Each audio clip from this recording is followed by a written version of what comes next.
Sinampahan na po ng kasong katiwalian sa Sandigan Bayan si dating Vice Presidente Jejomar Binay.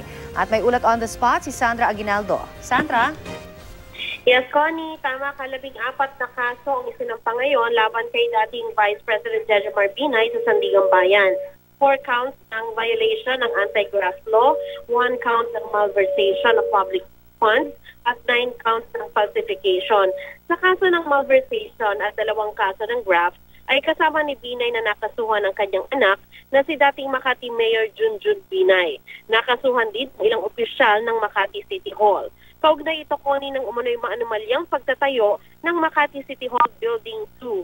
Sa naunang resolusyon ng Ombudsman, sinabi nila na si Binay ay nakipagsabwatan sa iba pang opisyal ng Makati City Hall para maibigay ang kontrata kahit wala umanong bidding sa Mana Architecture and Interior Design Company para sa umano'y overpriced na Makati City Hall Building 2. Sinasabing umabot sa mahigit 2 billion pesos ang halaga ng Makati City Hall Building 2. Ang project na may ilang phases ay ginawa mula 2007 hanggang 2013.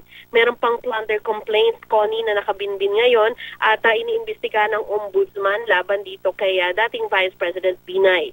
Nagpunta naman bandang 11 a.m. ang abogado ni Binay sa Sandigan Bayan para kumuha ng kopya ng kaso pero hindi ito nagpaunlak ng interview. Yan muna pinakahuling ulat mula sa Sandigan Bayan. Connie? Maraming salamat, Sandra Aguinaldo.